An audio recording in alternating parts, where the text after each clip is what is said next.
گجرانوالہ سے تشریف لائے ہوئے شیریں لسان فصیح اللسان اس ممتاز عالم دین کو دعوت دے رہا ہوں کہ جنہوں نے سینکڑوں ہزاروں نوجوانوں کو اپنے ساتھ ملایا اور ان کی زندگیاں تبدیل کی ہیں۔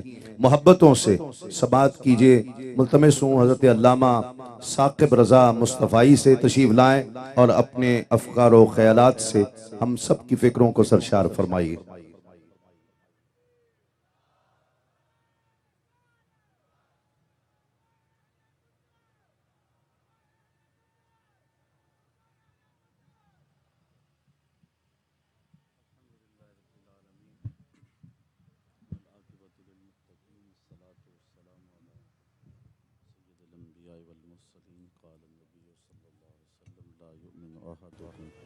حتى أكون أحب إليه من والده وولده والناس أجمعين أو كما قال النبي صلى الله عليه وسلم قال الله تعالى وتبارك في شان حبيبه مخبرا وآمرا إن الله وملائكته يصلون على النبي يا أيها الذين آمنوا صلوا عليه وسلموا تسليما الصلاة والسلام عليك يا رسول الله وعلى آلك وأصحابك يا محبوب رب العالمين الصلاة والسلام عليك يا نبي الرحمة وعلى آلك وأصحابك يا رسول الملاحم۔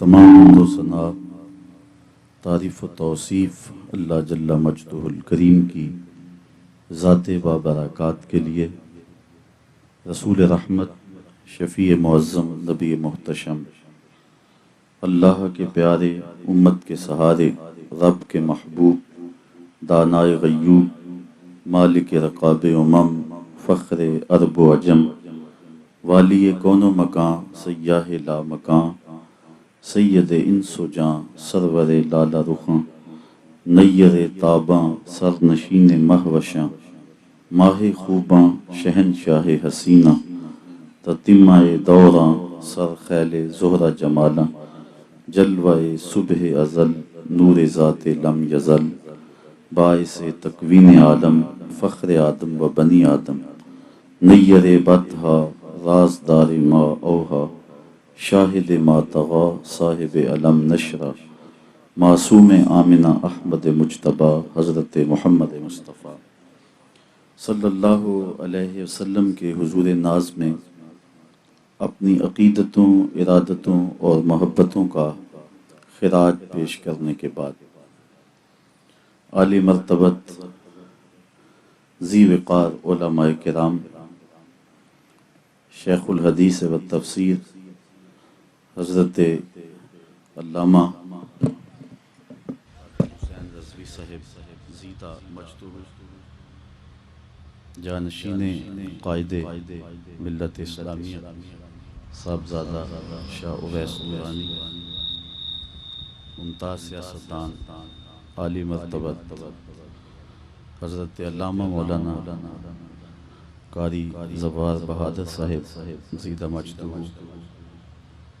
عالی مرتبت علماء کرام، حضرات سامعین و سامعات، بالخصوص بانی محفل الحاج صوفی شوکت علی قادری صاحب زیدہ مجدہ، السلام علیکم ورحمۃ اللہ وبرکاتہ۔ آج کی یہ عظیم الشان محفل نور، جس میں مجھے اور آپ کو شرکت کا اعزاز نصیب ہو رہا ہے، بارگاہ رسالت مآب صلی اللہ علیہ وسلم میں اپنی عقیدتوں اور محبتوں کا خراج پیش کرنے کے لیے منعقد کی گئی ہے۔ اللہ تعالی ہماری حاضری کا ایک ایک لمحہ، ایک ایک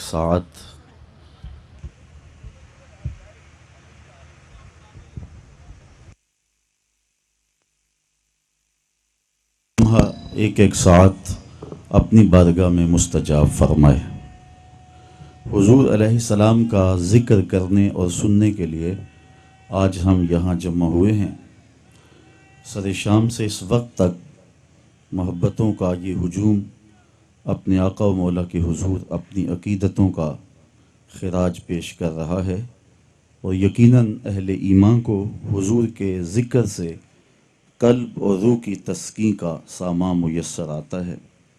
حضرت شیخ مہدی الفاسی مطالع المسرات شرح دلائل الخیرات میں لکھتے ہیں، حضور کا ذکر سن کر جس شخص کے کلیجے میں ٹھنڈ نہیں پڑتی، اس کے سینے میں دھڑکنے والا دل کسی مومن کا دل ہی نہیں ہے۔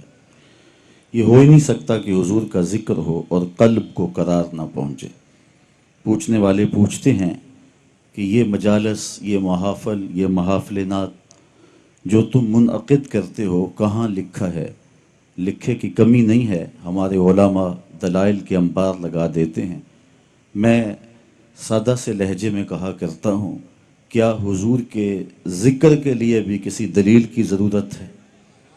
کبھی ایسا ہوا ہے کہ پھولوں کا تذکرہ چھڑا ہو اور بلبل کہے لکھا کہاں ہے؟ بات شمع کی چل رہی اور پروانہ دلیلیں ڈھونڈ رہا ہو، اور یہ بھی ممکن نہیں کہ بات سرکار مدینہ کی ہو رہی ہو اور امتی کو کسی دلیل کی ضرورت ہو۔ محب کے لیے اس سے بڑا سرمایہ اور کوئی نہیں، کوئی اس کے محبوب کا ذکر چھیڑ دے۔ آیت ذکر نعمان لنا فإن ذکرہ هو المسک ما کررتہ یتضوع۔ امام شافعی فرماتے ہیں، میرے ممدوح حضرت نعمان کی باتیں چھیڑو، ان کی باتیں ایسی کستوری ہے، تم جوں چھیڑتے جاؤ گے خوشبو پھیلتی چلی جائے گی۔ تو یقیناً محب کے لیے تذکرہ محبوب تسکین اور راحت کا سامان ہوتا ہے۔ رومی علیہ رحمہ نے لکھا، کسی نے مجنوں کو دیکھا کہ وہ ریت کے اوپر لیلا لیلا لکھ رہا ہے۔ پوچھا کیا کر رہے ہو؟ گفت مشق نام لیلا می کنم، خاطر خود را تسلی می دہم۔ کہنے لگا محبوب کا نام لکھ لکھ کے دکھی دل کو قرار دے رہا ہوں۔ نتیجہ یہ نکالتے ہیں کہ اگر لیلا کا نام مجنوں کو تسکین دیتا ہے تو کیا مصطفیٰ کریم کا نام امتی کے دل کی تسکین کا سبب نہیں ہے؟ میں تو کہا کرتا ہوں، میں خانہ سہارا دیتا ہے نہ جام سہارا دیتا ہے، ہم کو تو مدینے والے کا ایک نام سہارا دیتا ہے۔ ٹھنڈ پڑ جاتی ہے سینے میں جب کسی کے لبوں پہ اس نام کا چراغاں ہو، ان کا نام لبوں پر آئے، میٹھا میٹھا منہ ہو جائے، ان کے بول بہاروں جیسے اور اصحاب ستاروں جیسے۔ تو یقیناً اہل ایمان حضور کے تذکرہ نور سے، حضور کے ذکر خیر سے اپنے قلب کی تسکین کا سامان کرتے آئے ہیں۔ سو آج ہم اسی مقصد کے لیے یہاں بیٹھے ہیں۔ اللہ ایک ایک ساتھ قبول فرمائے۔ یہ محافل نعت، محافل میلاد نئی نسل کے اندر حضور کی محبت کو اجاگر کرنے کا ایک مؤثر ذریعہ ہے، اور ہمیں ان ذرائع سے اپنی نئی نسل کی آبیاری کرنی ہے اور ان میں حب رسول کے چراغ روشن کرنے ہیں۔ میرے پاس جو محدود وقت ہے اس میں اسی عنوان سے میں آپ سے صرف 4 باتیں کرنی ہیں۔ علامہ اقبال نے ایک مضمون کے اندر اس بات کو، ان کا ایک نثری مضمون ہے جس کے اندر انہوں نے لکھا کہ نئی نسل کے اندر حب رسول کی دولت منتقل کرنے کے لیے 3 ذرائع ہیں جو اختیار کیے جائیں تو یہ زود اثر ہوں گے اور نسل نو کے دلوں کے اندر حب رسول کی تخم ریزی ہو سکتی ہے۔ وہ 3 باتیں اور ایک بات اپنی جانب سے عرض کر کے میرا موضوع اپنے اختتام کو پہنچ جائے گا۔ اقبال کہتے ہیں کہ جس طرح اللہ نے ہمارے سینوں کو حب رسول کی دولت بیدار سے مالا مال کیا ہے، یہ ورثہ ہماری نسل میں بھی منتقل ہونا چاہیے، اور امت کی بقا کی ضمانت بھی حب رسول ہے۔ حضور علیہ الصلاۃ والسلام کی محبت یہ سرمایہ زندگی ہے اور سرمایہ ایمان ہے۔ دل اگر حب رسول سے خالی ہیں تو دل نہیں ہے۔ اگر آپ مجھے پوچھیں کہ دین کیا ہے، ایک تو یہ ہے کہ 3 گھنٹے کا لیکچر دیا جائے کہ دین یہ ہے، لیکن 2 لفظوں میں آپ پوچھنا چاہیں تو میں اقبال کا لہجہ ہی ادھار لوں گا۔ وہ کہتے ہیں دین سراپا سوختن اندر طلب، انتہائش عشق آغازش ادب۔ طلب محبوب میں تڑپنے کا نام دین ہے، ادب سے شروع ہوتا ہے، عشق پہ ختم ہو جاتا ہے۔ تو اگر مومن کا سینہ حب رسول سے خالی ہے تو وہ مومن کا سینہ ہی نہیں ہے۔ تو ہم اللہ کی توفیق سے اس دولت بیدار سے مالا مال ہیں۔ تو یہ دولت اپنی نئی نسل میں کیسے منتقل کی جا سکتی ہے جو ہماری ذمہ داری ہے۔ تو اقبال نے کہا کہ نسل نو میں حب رسول کی تخم ریزی کے لیے زود اثر ذرائع میں سے ایک ذریعہ یہ ہے کہ ان کو کثرت کے ساتھ حضور پہ درود و سلام پڑھنے کی ترغیب دو۔ اس کا لازمی نتیجہ یہ ہے کہ ان کے سینوں میں حضور کا پیار جاگے گا۔ درود شریف پڑھنے سے قلب کو راحت بھی ملتی ہے۔ بہت سارے وظائف ہیں جو من کو سنوارتے ہیں اور باطن کی روشنی کا سبب ہیں، لیکن درود ایک ایسا وظیفہ ہے جو باطن کو بھی سنوارتا ہے اور ظاہر کو بھی سنوارتا ہے۔ درود پڑھنے والے کا دل بھی اجلا ہو جاتا ہے، اس کے چہرے پہ بھی نور آ جاتا ہے۔ درود شریف طبع کے اندر شائستگی پیدا کرتا ہے۔ آج بہت سارے لوگ اس بات کی شکایت کرتے ہیں کہ اولادیں ان کے کہے میں نہیں ہیں اور ان کی عادات اچھی نہیں ہیں۔ اگر آپ چاہتے ہیں کہ ان کی طبع میں شائستگی اور جمال پیدا ہو جائے اور ان کی عادات میں حسن اور نکھار آ جائے تو ان کو درود کی تسبیح دو۔ نتیجہ کیا ہوگا کہ ان کی عادتیں خود بخود سنورنا شروع ہو جائیں گی اور آپ چند دنوں کے اندر دیکھیں گے اور ایک اچھے اور پاکیزہ انسان کی صورت میں نشو و نما پا رہے ہیں۔ درود شریف انسان کی صلاحیتوں کو جلا بخشتا ہے، انسان کو ذکاوت، ذہانت اور اس کو فہم و ادراک کی دولتوں سے مالا مال کرتا ہے۔ درود شریف کی یہ تاثیر بھی ہے کہ اس سے زبان میں اثر اور رس آ جاتا ہے۔ کسی نے اقبال سے پوچھا تھا کہ تیرے شعروں میں یہ شہد کہاں سے آ گیا؟ جو سخنور ہیں وہ جانتے ہیں کہ غالب کو اقبال سے بڑا شاعر سمجھا گیا ہے، جو حسن اور جو معاملہ بندی تغزل میں اور تراکیب کے استعمال میں جو حسن وہاں پایا جاتا ہے وہ اسی کا جو ہے وہ خاصہ ہے، لیکن جو عزت، جو تکریم اور جو شان اقبال کا مقسوم ہوئی وہ غالب کا مقدر نہ ہو سکی۔ تو یہ بات کسی نے اقبال سے ہی پوچھا، یہ بات پوچھی کہ حضرت یہ بات سمجھ میں نہیں آتی کہ آپ کے شعروں میں اثر اور شیرینی کہاں سے آئی؟ تو اقبال نے جو جواب دیا وہ سننے کے قابل ہے۔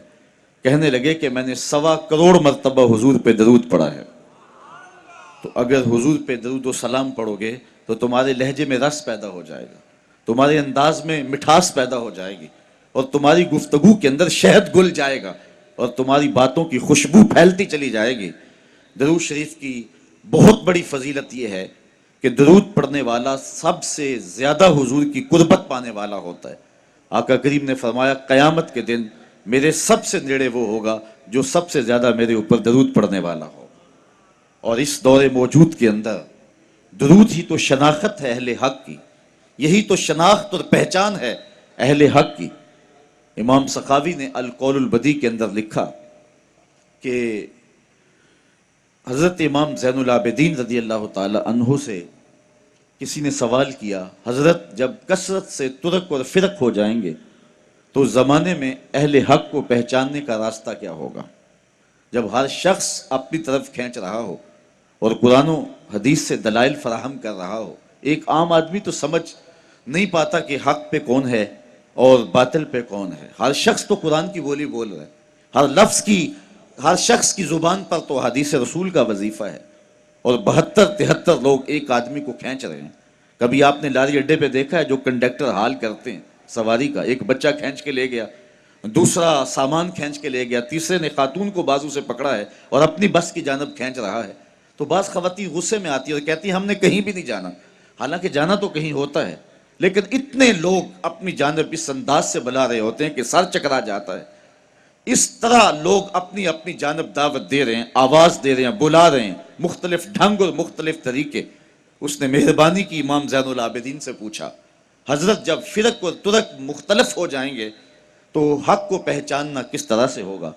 تو حضرت امام زین العابدین نے جو جواب دیا وہ بڑا خوبصورت تھا اور واضح لفظوں میں صریح جواب تھا۔ فرمانے لگے جو اہل السنہ ہوں گے وہ حق کی راہوں کے مسافر ہوں گے۔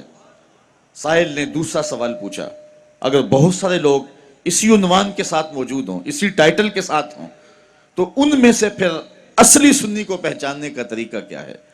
تو سنو امام زین العابدین نے جواب کیا ملا، جواب کیا دیا۔ آپ کے سینے میں ٹھنڈ پڑ جائے گی اور یہاں آپ آئے ہیں تو آپ کو اپنے پہ ناز ہوگا۔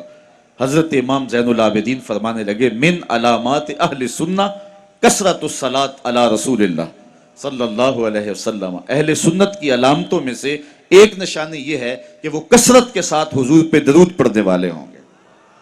آج ہمیں بطور تانا کہا جاتا ہے یہ درودیے ہیں، میں کہتا ہوں تم تو تانا دیتے ہو، ہم اس کو اپنے لیے تمغہ اعزاز سمجھتے ہیں، چونکہ درودیہ ہونا اعزاز ہے، ہم درودیے ہیں، بارودیے تو نہیں ہیں۔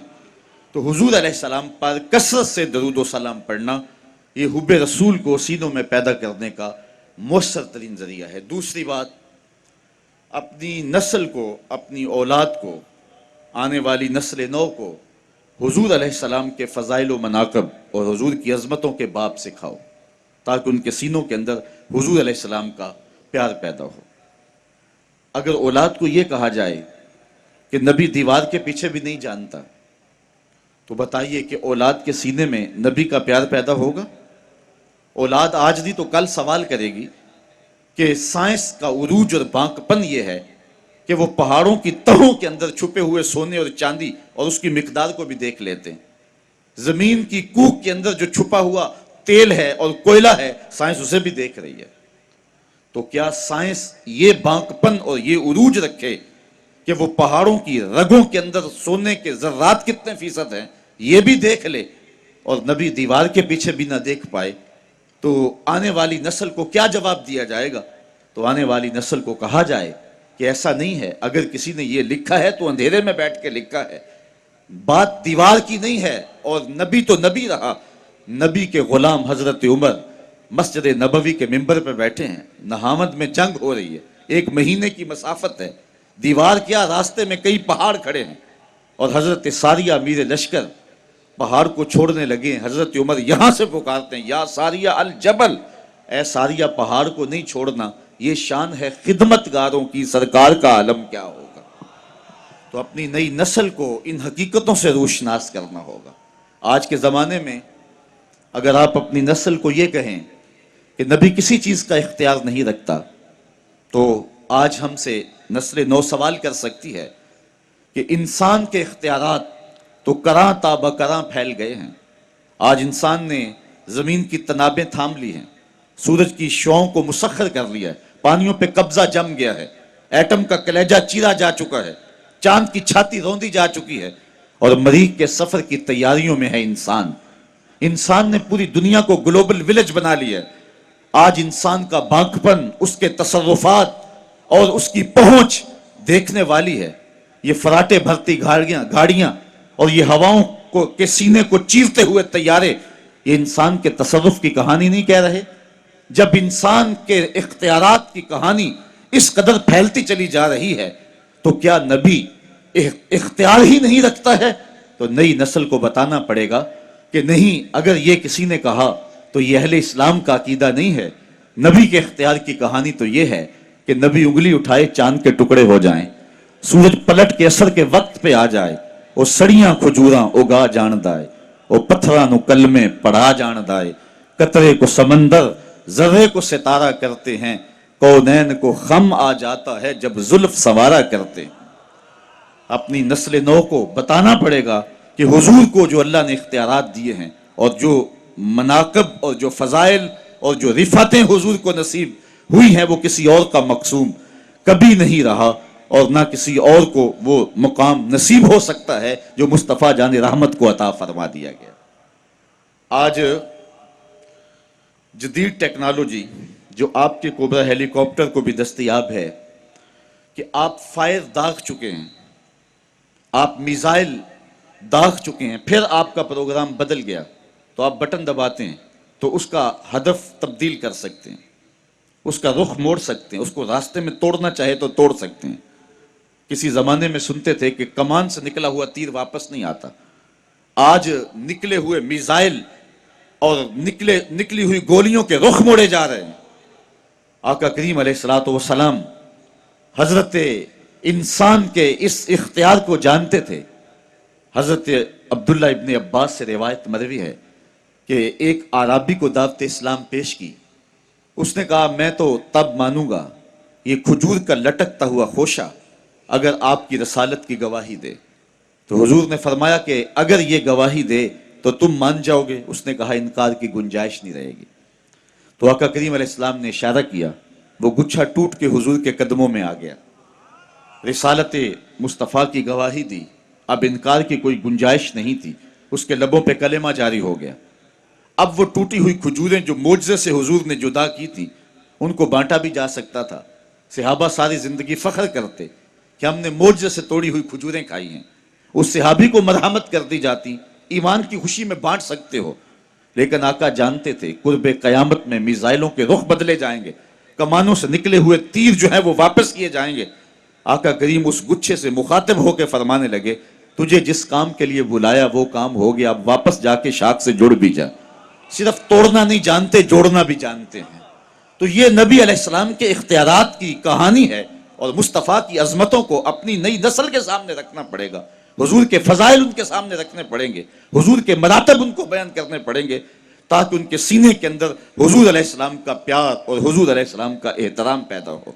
نسل نو کو حضور کی دہلیز پہ لانا ہوگا، اور انہیں آقا کریم علیہ السلام کے قصیدے سنانے پڑیں گے، حضور علیہ السلام پہ درود کی ترغیب دیں گے، ساتھ حضور کے کمالات کا بھی ذکر کریں گے کہ بیٹے حضور پہ درود پڑھ رہے ہو تو مت سمجھو کہ حضور سن نہیں رہے، تیرے درود کو مصطفیٰ جان رحمت مدینے میں بیٹھ کے سن رہے ہیں، وہ تو درختوں کی بولیاں سنتے ہیں۔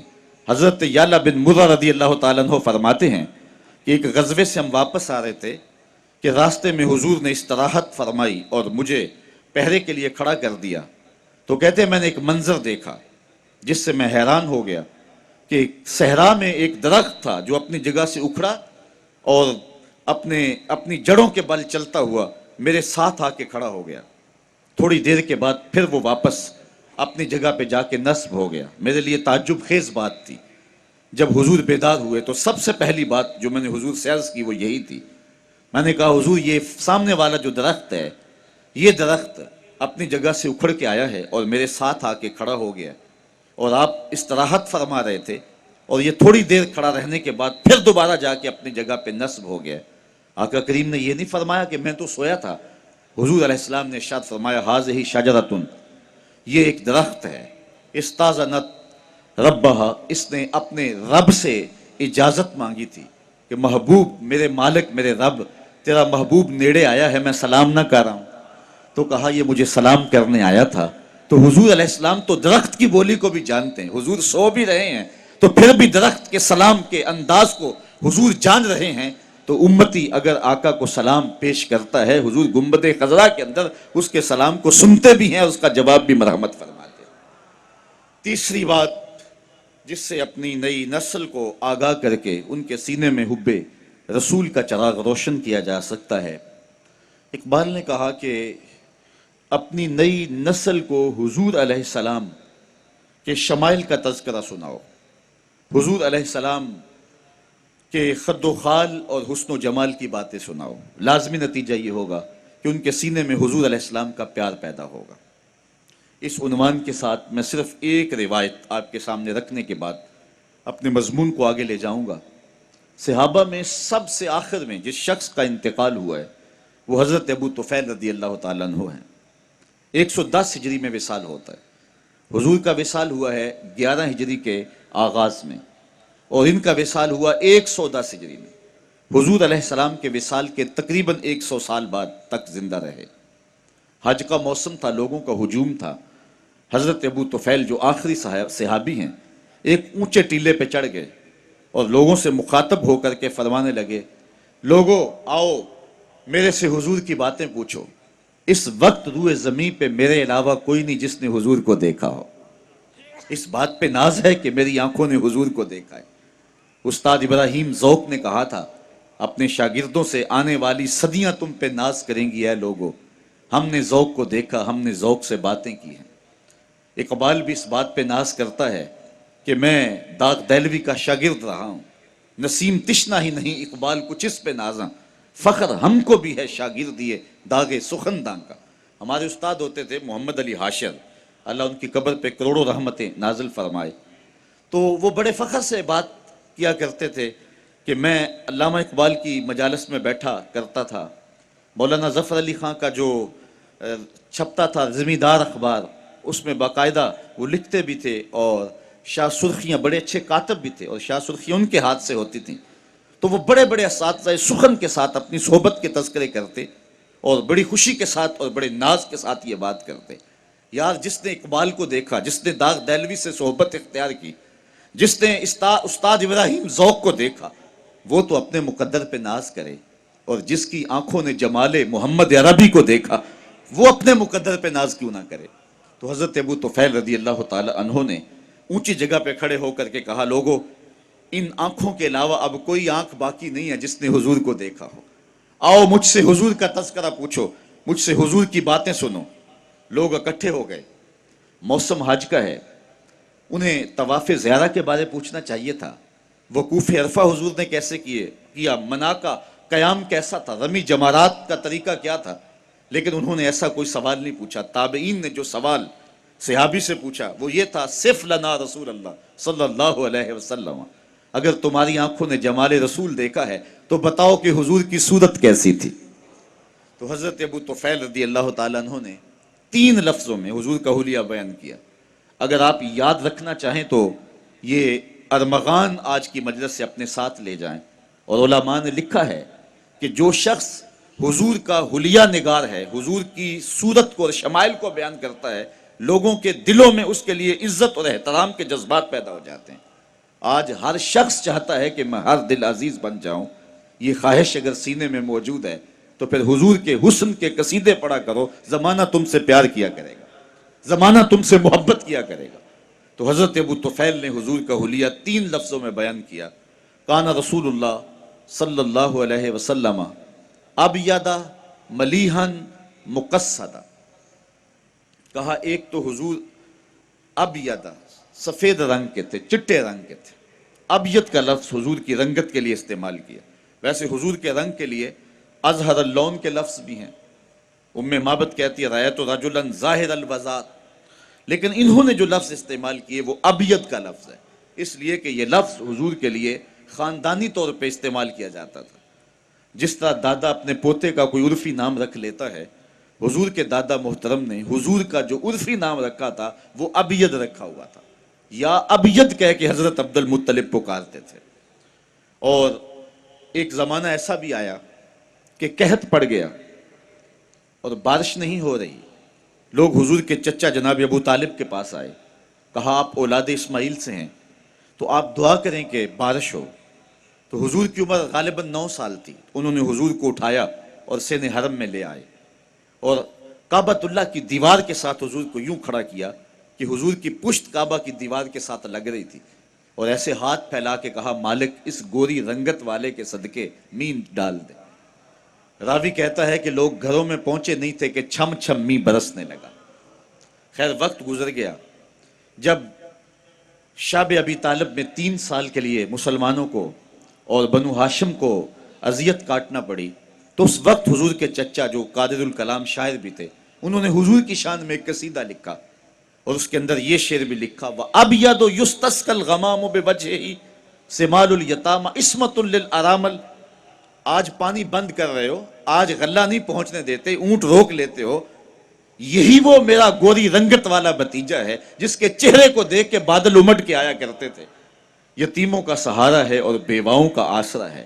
تو انہوں نے جو لفظ حضور کے لیے استعمال کیا وہ تھا ابیض، تو حضور علیہ السلام کا رنگ سفید تھا، تو کہا کان رسول اللہ صلی اللہ علیہ وسلم ابیض۔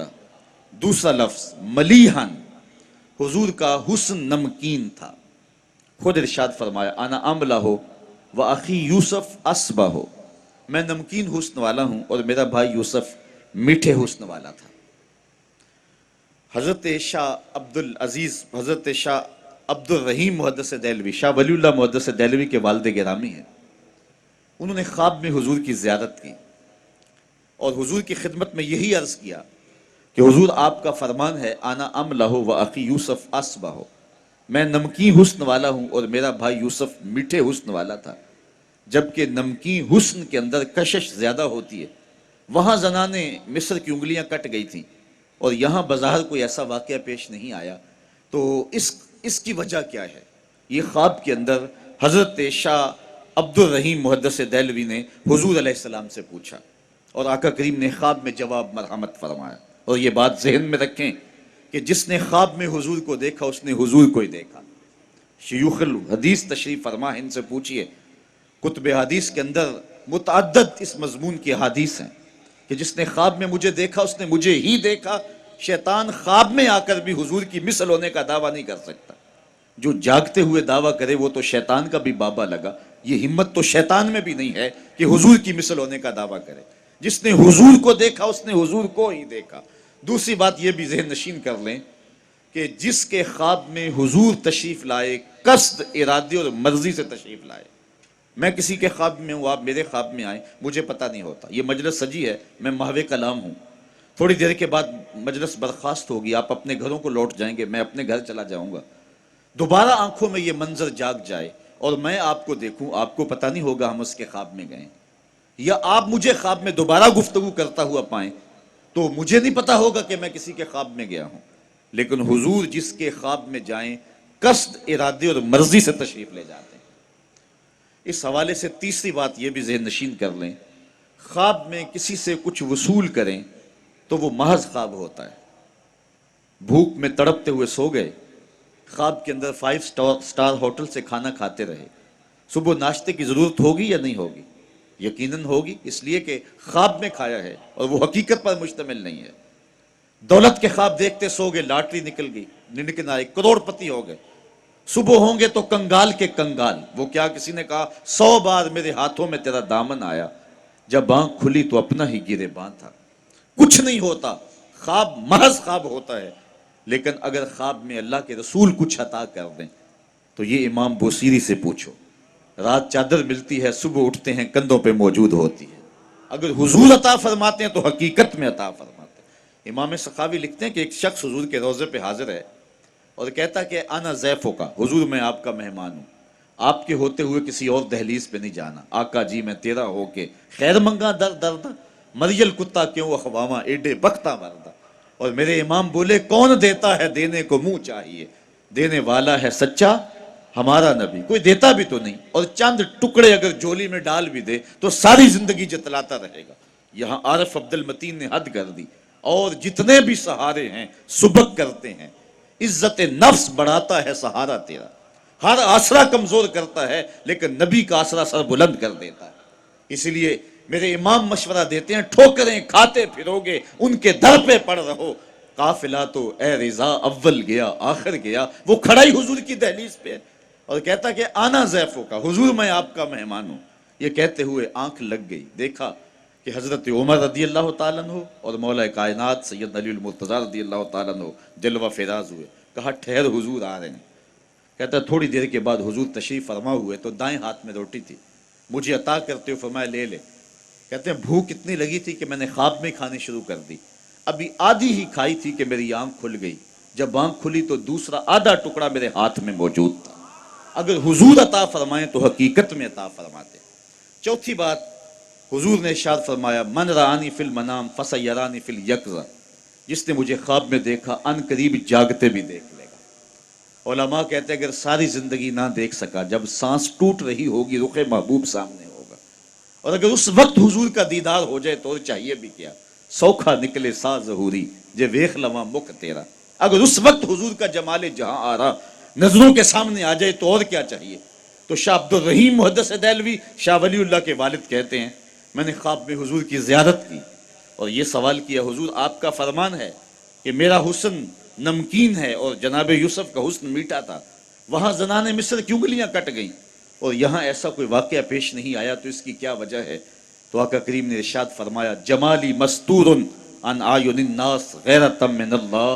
اے عبد الرحیم، اللہ نے غیرت محبت کی وجہ سے میرے حسن کو لوگوں کی نظروں سے چھپا کے رکھا ہے. کوئی محب نہیں چاہتا کہ میرا کوئی محبوب دیکھے. وہ قتیل شفائی نے کہا تھا نا اس حد تلک بڑھ گئی ہے بے اعتمادی. اگر آپ کی توجہ ہو، چونکہ ہمارا جو شعر کا ذوق ہے وہ بھی بہت عجیب ہو گیا ہے، بٹن تاں کر دیتے ٹھاں کر دے، اس لیے جو ہے وہ تھوڑی سی آپ کو میری جانب توجہ دینی ہوگی. قتیل شفائی کا یہاں لہجہ دیکھیے کہ اس حد تلک بڑھ گئی ہے بے اعتمادی، اس حد تلک بڑھ گئی ہے بے اعتمادی کہ تجھ کو تجھ سے بھی چھپانا چاہتا ہوں۔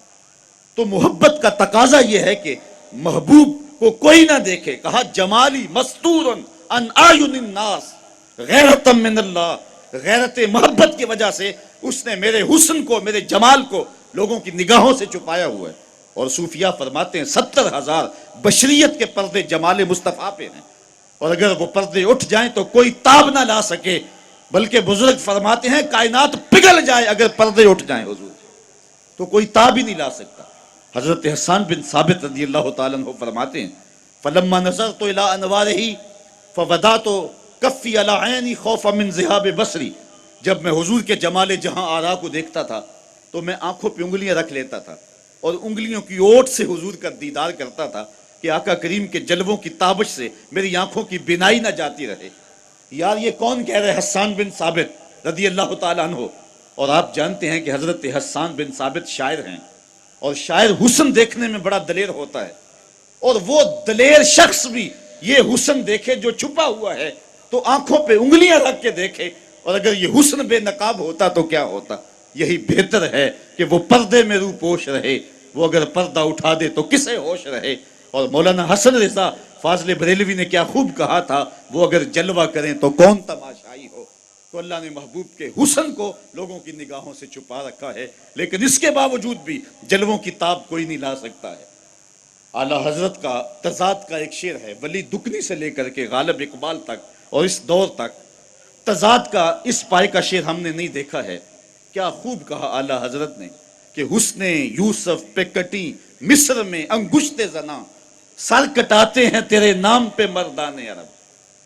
اللہ اکبر، ذرا دیکھیے ذوق۔ حسن یوسف پہ کٹی مصر میں انگشت زنا، 6 چیزیں مصر کی عورتوں نے جمال یوسفی کو دیکھ کر کے ان کی انگلیاں کٹ گئیں، اور ادھر کیا ہے؟ ادھر حسن ہے، ادھر صرف نام ہے۔ ادھر انگلیاں ہیں، ادھر سر ہیں، وہ انگلیاں بھی عورتوں کی اور یہ سر بھی مردوں کے، وہ عورتیں بھی مصر کی اور یہ مرد بھی عرب کے۔ ادھر کٹی بے اختیاری میں کٹی، لازم ہے، یہاں کٹاتے ہیں قصد پایا جا رہا ہے۔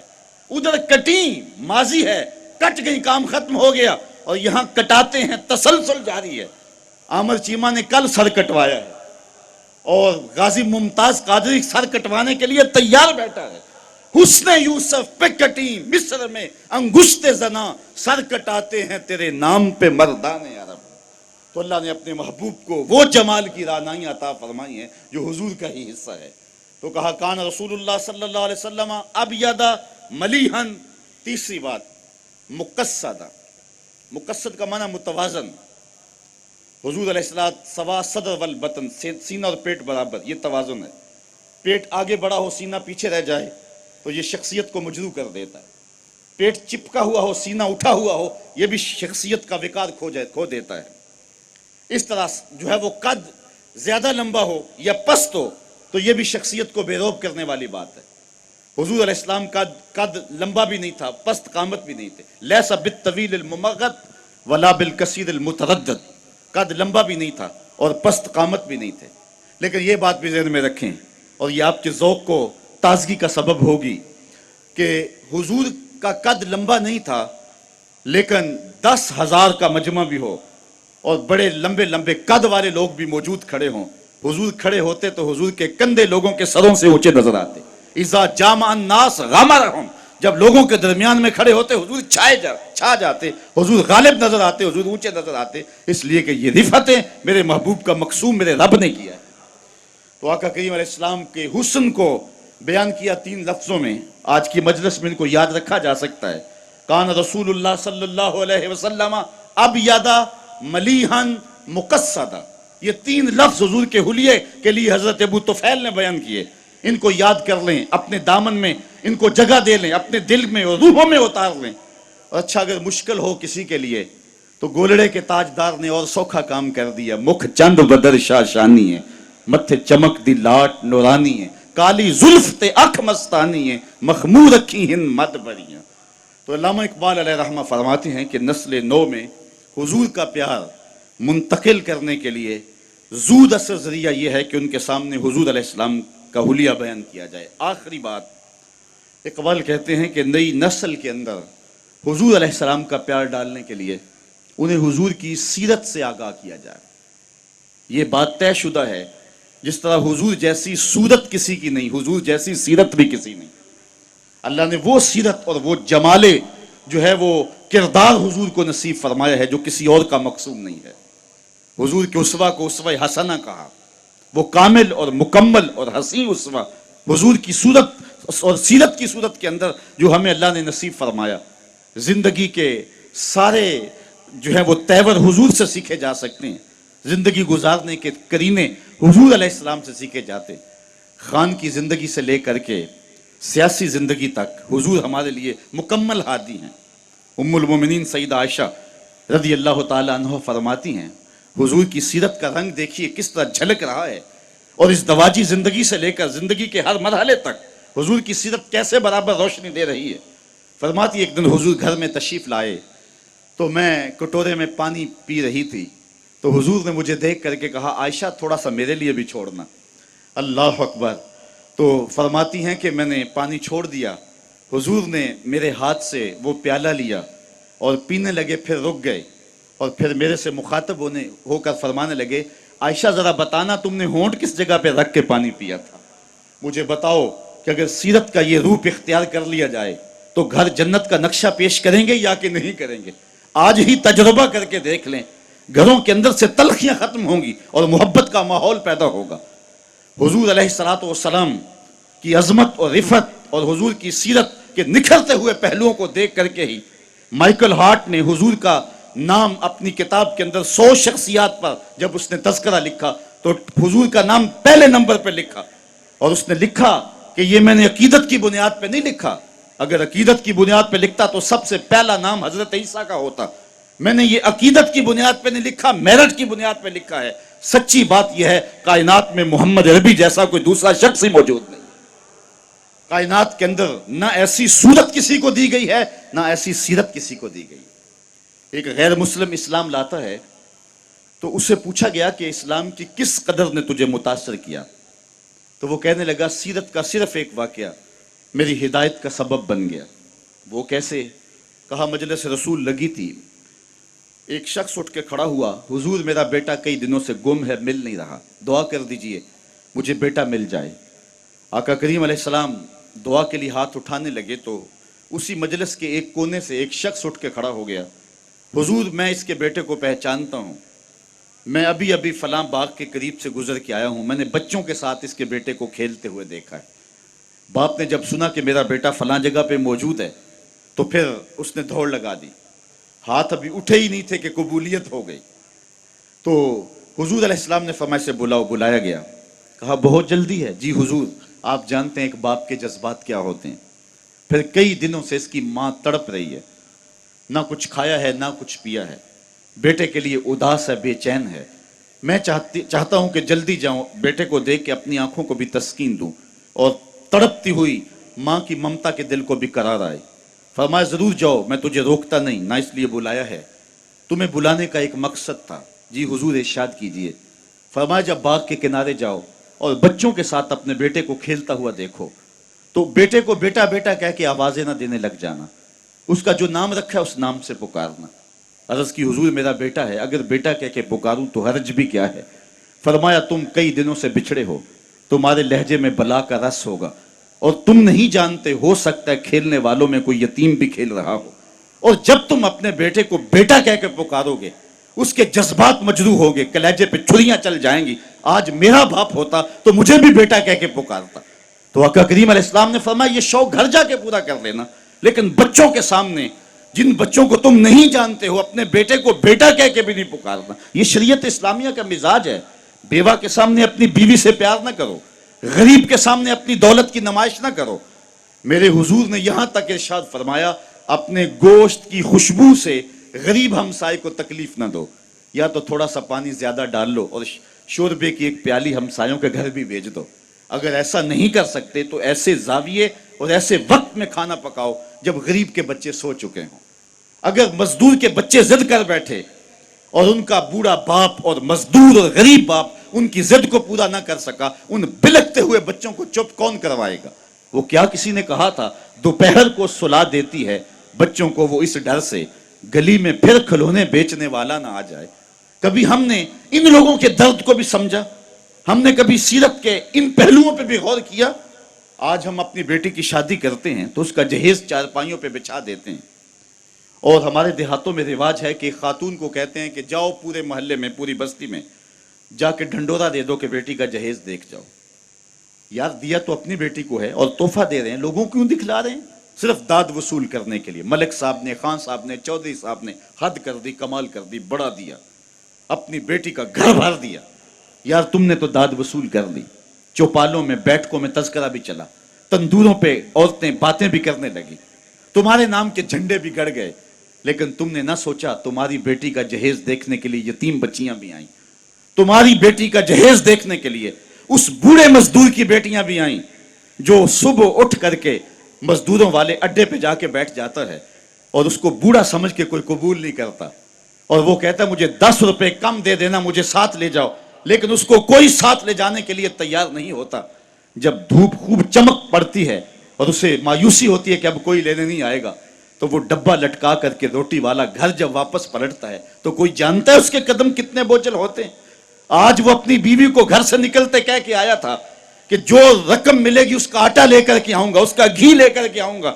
آج وہ خالی ڈبہ روٹی کا واپس جب پلٹا کے لے جا رہا ہوتا ہے، اس کے لیے گھر کی دہلیز نہیں ہوتی، پل سرات ہوتی ہے، اور اندر لوگوں کے کپڑے سی سی کے اور لوگوں کے گھروں کے برتن مانج مانج کے اپنے جہیز کی چیزیں بنانے والی بیٹیاں جب اپنے باپ کو یوں آج بھی خالی آتا ہوا دیکھتی ہیں تو جو کچوکے ان کے دل پہ لگتے ہیں، اس کا مداوع کس کے پاس ہے؟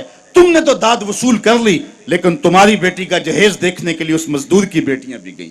تارا ٹوٹتا سب نے دیکھا، یہ نہ دیکھا ایک نے بھی، کس کی آنکھ سے آنسو ٹپکا، کس کا سہارا چھوٹ گیا۔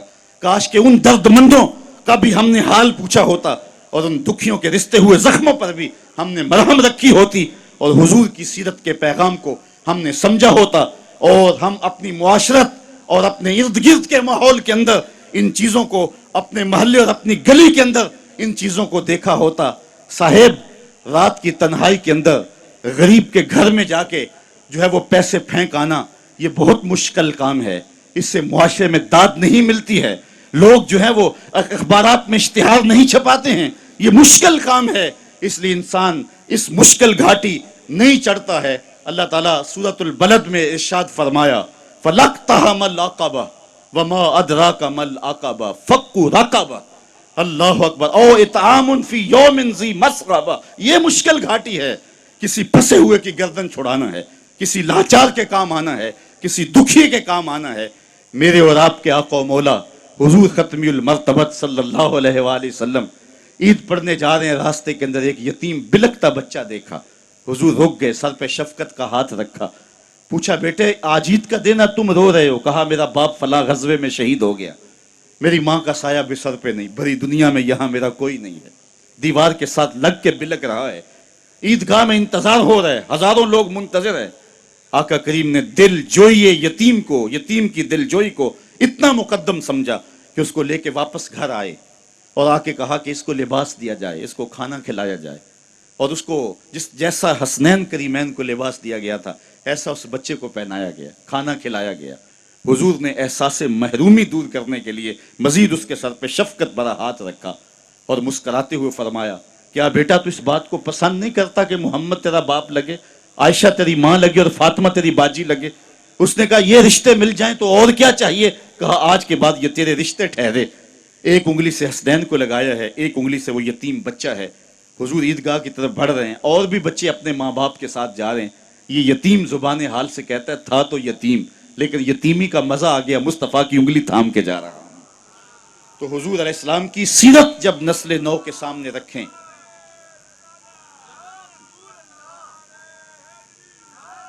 آج سسکتی انسانیت کی بات ہوتی ہے تو آج دنیا اس کی بات کرتی ہے، تو آئیے اپنے آقا کی سیرت کو اس روپ کے اندر دیکھیں اور پڑھیں اور اس کی خوشبو کو پھیلائیں اور نسل نو کو بتائیں کہ آقا کریم علیہ الصلوۃ والسلام کس طرح دکھیوں کے درد بانٹنے والے تھے اور لاچاروں، یتیموں اور مسکینوں کے کس طرح کام آنے والے تھے۔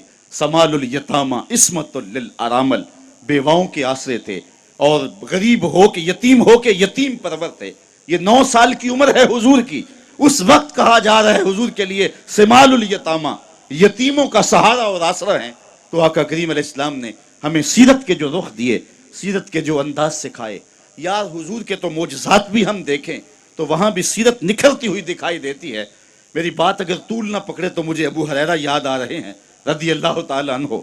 فرماتے ہیں کہ ایک دن حال یہ ہوا کہ پیٹ میں کچھ بھی نہیں تھا. کئی دن گزر جاتے صفہ کے چبوترے پہ بیٹھنے والے لوگوں کے کہ ان کو کھانے کے لیے اور پینے کے لیے کچھ میسر نہ آتا. کہتے ہیں میں مسجد نبوی کے ایسے زاویے پہ آ کے بیٹھ گیا جہاں لوگوں کا گزر ہوتا تھا. آرزو یہ تھی کوئی گزرتا ہوا شخص میرے چہرے کو پڑھ لے اور میرے من میں اتر جائے. ہستی پلکوں کے نیچے غم بھی پلتے ہیں مگر کون دیکھتا ہے اتنی گہرائی میں. حضرت ابو ہریرہ فرماتے ہیں بھوک سے نڈال تھا، قبر سیدھی نہیں ہو رہی تھی اور سوال کرنا میری غیرت کے منافی تھا. میرا خیال تھا کہ کوئی گزرتا ہوا میرے حالات سے آگاہ ہو جائے گا. خیر لوگ گزرتے گئے. میں نے کہا کوئی بات کرنی چاہیے. حضرت عمر رضی اللہ تعالیٰ عنہ آئے. میں نے ان سے قرآن مجید کی کوئی آیت پوچھی. انہوں نے آیت بتائی اور آگے بڑھ گئے. شاید وہ جلدی میں تھے اور جو میرا مسئلہ تھا وہ معلوم نہ ہو سکا انہیں. پھر میں منتظر رہا. حضرت صدیق اکبر آئے رضی اللہ تعالیٰ عنہ. میں نے ان سے کوئی مسئلہ شرعی پوچھ لیا. انہوں نے بھی مسئلہ بتایا اور آگے بڑھ گئے. میں نے سوچا میرا مسئلہ تو وہیں رہ گیا. کہتے ہیں اب میں پریشان تھا کہ ایک جانب سے روشنی اٹھی اور دل و قلب و نگاہ کا مرشد اولین آ گیا. حضور تشریف لے آئے تو میں نے حضور سے بھی کوئی مسئلہ ہی پوچھا. حضور نے میری جانب غور سے دیکھا اور پھر مسکرا کے بولے ابو ہریرہ بھوک لگی ہوئی ہے؟ جس کی تسکین سے روتے ہوئے ہنس پڑھیں اس تبسم کی عادت پہ لاکھوں سلام. کہا ابو ہریرہ بھوک لگی ہوئی ہے؟ میں نے عرض کی جی حضور بھوک لگی ہے. فرمایا میرے پیچھے پیچھے آ جاؤ. پھر اگلا واقعہ آپ نے علماء سے سنا ہے. دودھ کا ایک پیالہ تھا. گھر والوں سے پوچھا انہوں نے کہا یہ دودھ ہی ہے. کہا ابو ہریرہ؟ میں نے کہا جی حضور. کہا جاؤ صفہ والوں کو بھی بلا لاؤ. کہتے ہیں دودھ کا پیالہ دیکھ کے تو خوشی ہوئی لیکن 70 لوگ تھے صفہ کے چبوترے پہ بیٹھے. میں ان کو بلا لایا تو حضور نبی رحمت صلی اللہ علیہ وسلم نے میرے ہاتھ میں پیالہ دیا. کہا ابو ہریرہ دائیں سے شروع ہو جاؤ. میں ایک شخص کو پیالہ دیا. دل دھڑک رہا ہے کہ بھوک کی شدت ہے لیکن جب اس نے پیالہ اپنے منہ سے لگایا اور دودھ پیا تو میں نے دیکھا کہ ایک قطرہ بھی کم نہ ہوا. دل کو تسلی ہو گئی. دوسرے کو تیسرے کو 70 آدمی دودھ پی گئے لیکن دودھ کم نہیں ہوا. لگتا ہے رب نے اس پیالے کا تعلق کوثر کی نہر سے جوڑ دیا تھا.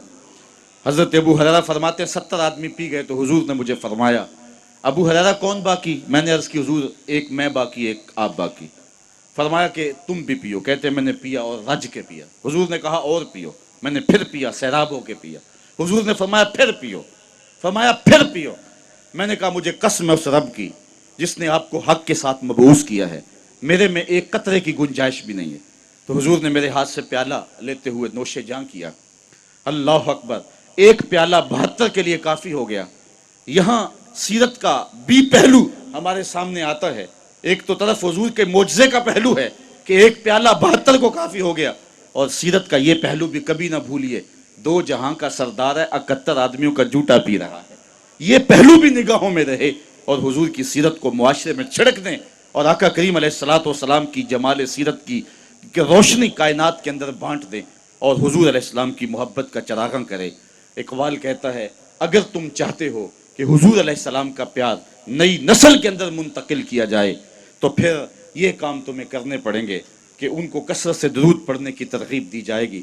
حضور کے حسن و جمال کا تذکرہ سنایا جائے گا اور حضور کی سیرت کی خوشبو ان تک پہنچائی جائے گی. اور میں کہتا ہوں حضور کے مناقب اور فضائل کی کہانی ان تک پہنچائی جائے گی رکھی جائے گی اور عظمت مصطفیٰ کے قصیدے ان کے سامنے رکھے جائیں گے. یہ محافل نعت اور یہ مجالس نور اور یہ محافل میلاد نئی نسل کے اندر جو ہے وہ حب رسول کو داخل کرنے کا زود اثر ذریعہ ہے اور ان کے نتائج اگر ہم حاصل کر پائیں اور ان کو ہم مؤثر انداز سے منعقد کریں اور ہماری محافل کے اندر جو کچھ چیزیں شامل ہو گئی ہیں جو اس کی روح کو مسخ کر رہی ہیں ان کو دور پھینکیں اور پھر اس سے زود اثر نتائج حاصل کر کے حب رسول کے چراغاں نئی نسل کے اندر کیا جا سکتا ہے.